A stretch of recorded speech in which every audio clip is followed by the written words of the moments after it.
जब घरेलू फैसले करने के लिए बाहर के बंदे की जरूरत पड़ जाए तो समझ लें आपका खानदान तबाह हो चुका है।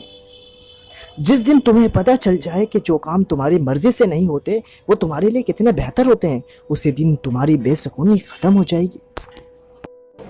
हमें ढांप कर वही रखता है जिसके लिए हम कीमती होते हैं, फिर चाहे वो हमारा रब हो या कोई इंसान। जो शख्स तुम पर गुस्सा करे मगर फिर भी ताल्लुक खत्म ना करे, वो बुरे वक्त में तुम्हारा सच्चा साथी है। वो खसारा हमेशा याद रहता है जो किसी के साथ दिल से मुखलिस होकर खाया गया हो।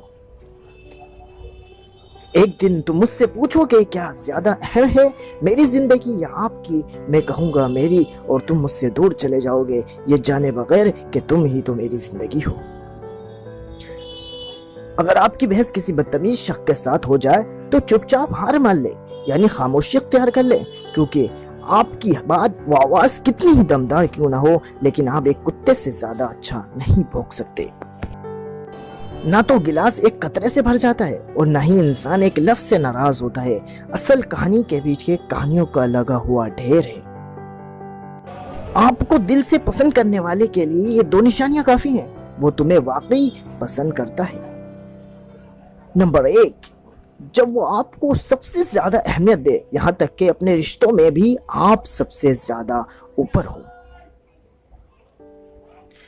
नंबर 2, वो जब भी जहां भी आपको देखे तो उसके चेहरे पर मुस्कुराहट आ जाए और वो उसे खुशी हो।